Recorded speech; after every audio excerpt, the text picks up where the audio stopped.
बताओ तैयारियां कैसी चल रही? बामे उरूज तक। आज ये न्यू वर्ड सीखा है मैंने दादू से। दादू ने कहा है सबा की तैयारियां तो बामे उरूज तक चली गई हैं। क्या वो खैरियत है? क्या कह रहा था? फजल भाई उसको पता है कि आप मेरे सामने बैठे हो।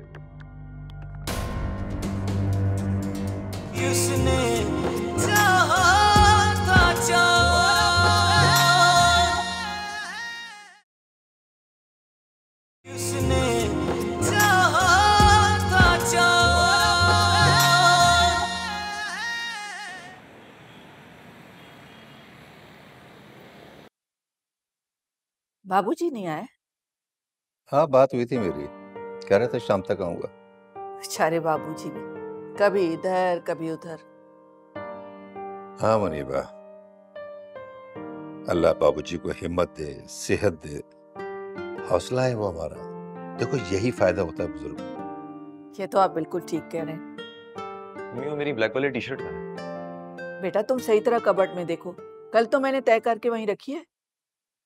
हाँ बेटा, जाने की तैयारी हो गई पूरी आपकी? जी अब्बू। गुड। अच्छा देखो बेटा, स्टेशन छोड़ने हम आपको खुद जाएंगे। अब्बू इसकी क्या जरूरत है, हम सब साथ होंगे, आप परेशान ना हो।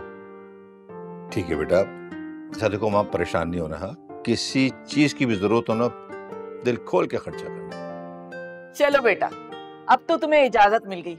बाप के पैसे खूब दिल खोल के खर्च करना। इनके पास बहुत पैसे, ये हमसे छुपाते हैं। भाई मेरे बाप के पैसे जैसे जी चाहेगा उड़ाऊंगा। यार अब्बू आप जानते हैं कि मेरी आदत नहीं है फजूल खर्ची की।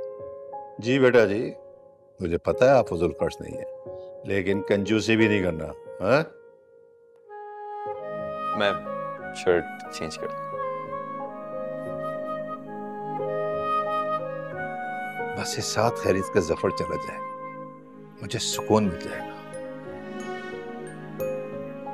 बाद में क्या होगा, इसके बारे में सोचा है कुछ आपने? बात की बाद में देखेंगे, बस सबा की शादी साथ खैरियत क्या हो जाए।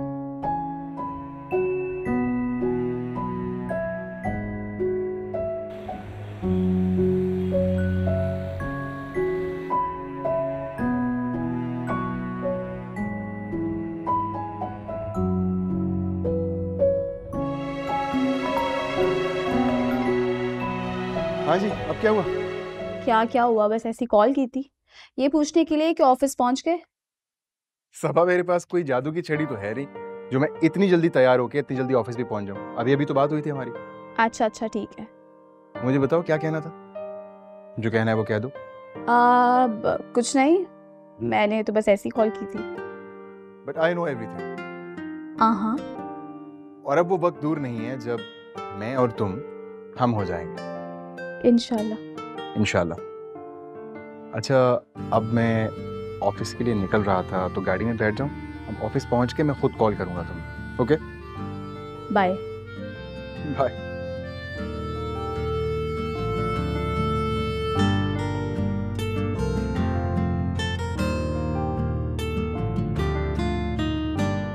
बहू हम जा रहे हैं जरा जैदी की तरफ। रजा कहाँ है? वो काम से गए हुए हैं, आते होंगे। वो छोड़ देंगे ना आपको? नहीं, हम चले जाएंगे। दादू मैं आपको छोड़ देता हूँ। अरे नहीं मियाँ, तुम अपनी बेगम को वक्त दो, वो जरूरी है। भाई हमें तो ऐसे चलते फिरते रहना चाहिए, इस उम्र में जरूरी है चलते फिरते रहना। दादू आप वापस कब तक आ जाएंगे? वो मैं सोच रही थी कि मैं आज आपके लिए मिक्स सब्जी बनाऊं अपने हाथ से। ओ, मिक्स सब्जी तो हमें बहुत पसंद है भाई। लेकिन बिटिया कोई बात नहीं है, अम्मा हम जब आएंगे ना वापस तो हम तुमसे मिक्स सब्जी बनवा के खा लेंगे। जी ठीक है दादू।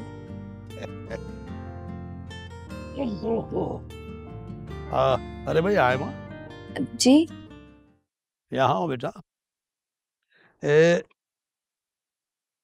दादू ये किस लिए दे रहे हैं? तुम्हारे लिए नहीं है मियाँ, बोलो मत बीच में, ये आयमा के हैं। लेकिन दादू ये बहुत ज्यादा हैं। अरे नहीं बेटा, ये तुम्हारे लिए हैं, जैसे चाहे खर्च करो इन्हें। अब चाहो तो अपनी माँ को भी भेज देना। अच्छा भाई हम चल रहे हैं, मगरिब इशा हम जैदी के यहाँ पढ़ लेंगे, ठीक है बेटा? जी बाबूजी। अल्लाह हाफिज। अल्लाह हाफिज। खैरियत से जाए।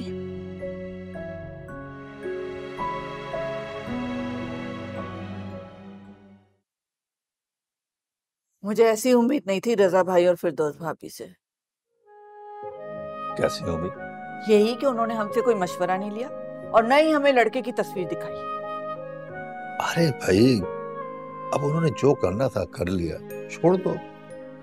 बहुत खूब कह रहे हैं आप। मतलब आपके भाई हैं तो आप मुझे कह रहे हैं कि छोड़ दो। यही अगर मेरा कोई रिश्तेदार ऐसा करता तो आप तो मेरी जान के पीछे पड़ जाते। लगता है आज तुम लड़ने की मौके। नहीं, लड़ने की बात नहीं, आप खुद फैसला करें ना। चले, आपसे नाराजगी थी, आपसे बात नहीं करती, लेकिन फिरदौस भाभी मुझसे तो बात कर सकती थी, मशवरा ले सकती थी, लेकिन नहीं। कहते तुम ठीक रही हो, लेकिन अब क्या कर सकते? आप कुछ भी ना करें, इसी तरह बैठे रहें। अच्छा सुनो, सफर चला जाए फिर हम बाहर घूमने फिरने चलेंगे। अच्छा, कहाँ घूमेंगे? वहीं समंदर पे लॉन्ग ड्राइव पे जाएंगे, रेत पे पांचे ऊपर करके घूमेंगे, पुरानी यादों को याद करेंगे। आपने भी क्या याद दिला दिया। कितना घूमते थे हम शादी के बाद। देख लो भाई, हमारी शराफत की निशानी, बीवी को शादी के बाद ही घुमाया, शादी से पहले नहीं। मुझे क्या पता, शादी से पहले आपने पता नहीं कितनी लड़कियों को घुमाया हो।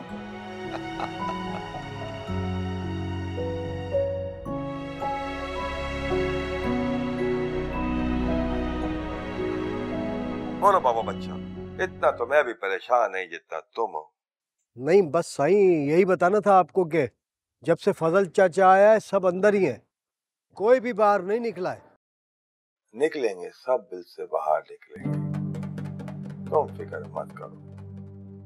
और हाँ, शाम को तुम हवेली आओ और वहां पे किसी और की ड्यूटी लगा। जो हुक्म साईं, मैं आता हूँ।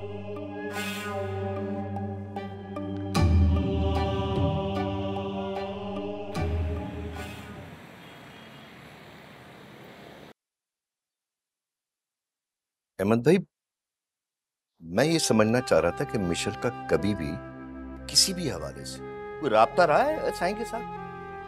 फजल भाई, मशल ने तो आज तक इस साईं की शक्ल तक नहीं देखी है और यही मेरी मासूम बेटी के पीछे पड़ा हुआ है। मैं ये सोच रहा हूं कि साईं को ये पता है कि मैं कल से कराची में हूं और उससे मिलने भी नहीं गया। तो आप भी उस खबीस आदमी से डर रहे हैं? नहीं नहीं, मैं डर नहीं रहा हूं, एक बात बताने की कोशिश कर रहा हूं मैं आपको बस।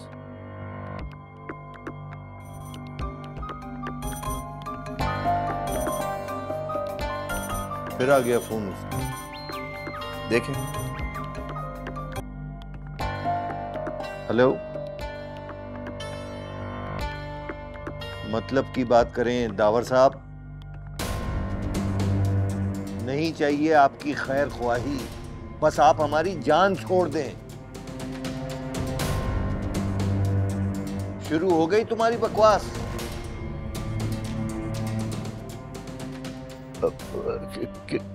क्या कह रहा था? वो कह रहा है रुखसती के बाद तुम्हारे मेहमान को भी साथ हैदराबाद ले जाऊंगा।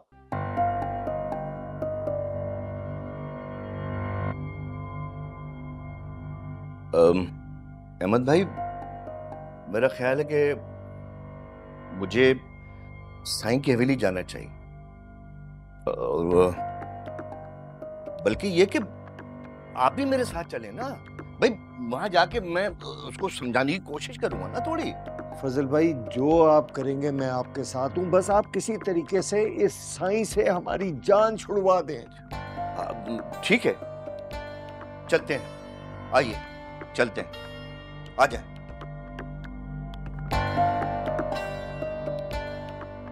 दादू हमसे भी चीजें छुपाने लगे हैं। कौन सी चीज नया? क्या छुपाया हमने? मेरे दादू झूठ नहीं बोलते ना, इसकी चोरी पकड़ी गई। तुम उसको जाके बताओ कि हमारे यहाँ उम्र नहीं, रुतबा देखा जाता है। मेरा ये मतलब नहीं था साईं।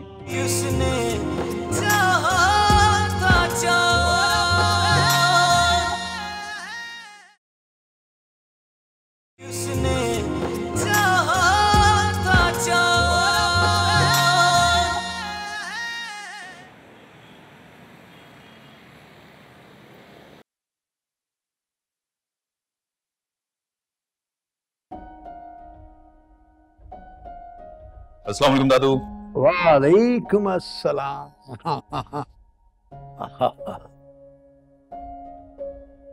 तो दादू हमसे भी चीजें छुपाने लगे आप? कौन सी चीज नया? क्या छुपाया हमने? मेरे दादू झूठ नहीं बोलते ना, इसकी चोरी पकड़ी गई। अब बताइए क्या छुपाया आपने? अरे कुछ नहीं मियां, कुछ कागज हैं। ये आपका आखिरी फैसला है? कौन सा? यही कि अपनी सारी जायदाद और जमीन आप अपने पोते जफर के नाम करने वाले हैं। बेटा, हमारी तो सारी जायदाद तुम लोग हो, वरना किसी और शय की हमारी नजर में कोई अहमियत नहीं है। ये तो हो गया सियासी बयान। अब ये बताइए कि कहां कहां जमीन के कागजात छुपा रखे हैं आप? हाँ भाई, हमारी तो कोई जमीन ही नहीं होती। तुमने शायद वो कॉल नहीं सुना कि हमारा इस जमीन पर सिर्फ उतना हक है जितने पे तुम लेट सकते हो। सफर, सफर मैंने तुम्हारी सारी चीजें बैग में रख दी, तैयारी मुकम्मल हो चुकी है। Thank you. अरे हाँ भाई, कब जा रहे हो तुम? बस दादू आज ही निकलेंगे। अच्छा अच्छा। अम्मी, मुझे एक जरूरी काम है, वो निपटा के वापस आऊं। हाँ हाँ जरूर जाओ, लेकिन वापस आकर अपना बैग चेक कर लेना, कहीं कोई चीज रह ना गई हो। ठीक है। और दादू, अल्लाह हाफिज। हाफिज। शुक्र है अल्लाह का बाबूजी कि जफर जाने पर तैयार हो गया। अच्छा, ये जैदी कहाँ है? जैदी अंदर कमरे में। आपको कोई काम है क्या? बुलाओ उसे और तुम खुद भी आओ, हमें तुमसे कुछ बात करनी है। मैं भी आऊं? हाँ, सब ठीक है।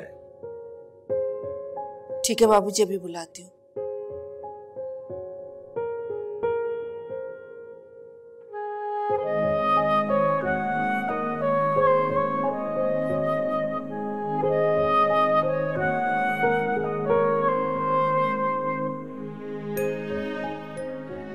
वो मेरे खुदाया, आप यहाँ बैठे मोबाइल देख रहे हो? बाबूजी आए हुए।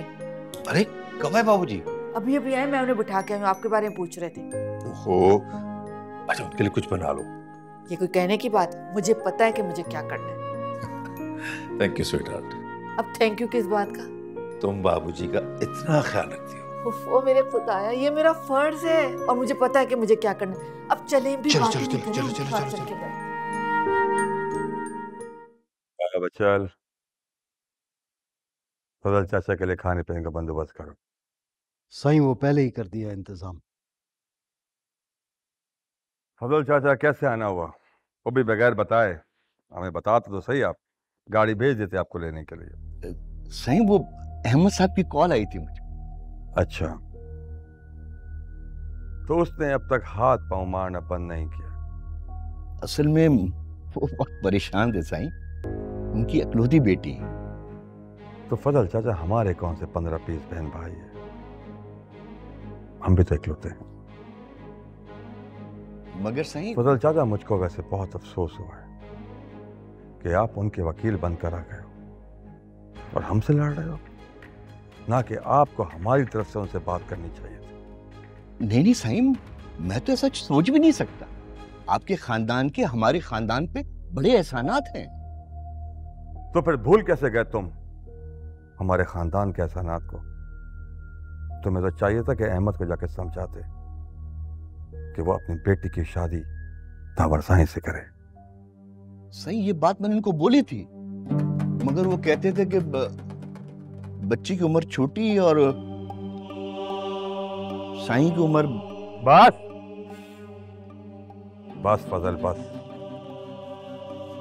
तुम्हारी हिम्मत भी कैसे ये बात करने की।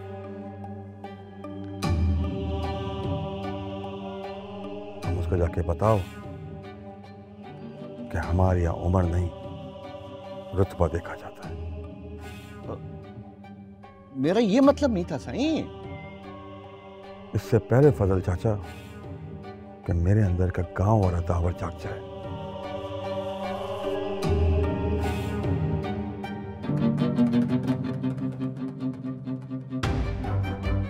तुम्हें तो चाहिए था कि तुम उसकी बेटी की शादी मुझसे कराते, ना कि तुम उसकी सिफारिश करने के लिए मेरे पास आ गए।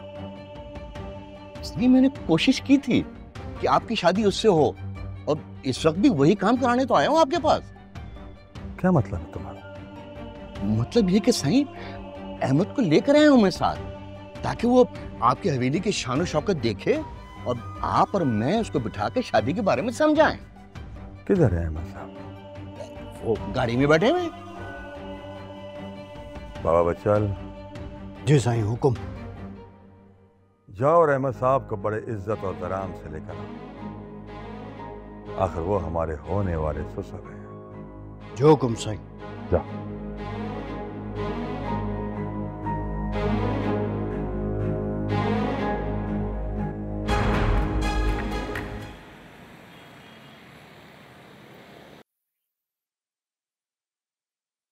हमें पता है तुम क्या सोच रहे हो। हमारी ख्वाहिश भी यही थी बेटा कि सबा के नाम के साथ जफर का नाम आता और दूल्हा दुल्हन के बापों में कोई और नहीं, तुम दोनों भाइयों का नाम होता। और इस्तकबाल करने वालों में हमारा नाम होता। मुझे समझ में नहीं आ रहा कि आपके होते हुए ये सब क्या हो गया। मुझे दुख इस बात का बाबूजी के जिंदा होते हुए भी अपनी बेटी की ख्वाहिश पूरी न कर सका। बेटा इसमें अल्लाह की कोई बेहतरी होगी तुम लोगों के लिए? बाबूजी हमारे लिए तो बेहतरी हो सकती है, मगर सफर के लिए तो कड़ा इम्तिहान है, जो उस लड़की के लिए हैदराबाद तक चला गया। सब ठीक हो जाएगा बेटा, सब ठीक हो जाएगा। बस तुम जल्दी से लड़की ढूंढो उसकी शादी के लिए। बाबूजी उसे सिर्फ और सिर्फ सबा चाहिए थी। मेरी तो ये समझ में नहीं आ रहा कि भाई साहब ने मजबूत रिश्तों को और मजबूत करने की बजाय कमजोर क्यों कर दिया। बेटा ये हम पहले बता चुके हैं कि इसमें रजा का कोई कसूर नहीं है, बल्कि उसकी तो ख्वाहिश थी कि वो ये शादी का कार्ड खुद लेकर आता। हमने उसे और हम सबा के दादा होने के हक से उसके चचा को कार्ड देने आए। मुझे तो इस बात की फिक्र हो रही, अगर सफर को पता चल गया तो उसे हम किस तरह संभालेंगे। अगर उसे पता चल गया कि सबा की शादी हो चुकी है तो फसाद खड़ा कर देगा। अल्लाह बहुत गफूरुर रहीम है बेटा, वो सब ठीक कर देगा। बाबूजी आपसे एक बात पूछना चाहता हूँ। पूछो। क्या हमारा वहां जाना बनता है? मेरा ख्याल है कि बिल्कुल नहीं, हमें नहीं जाना चाहिए।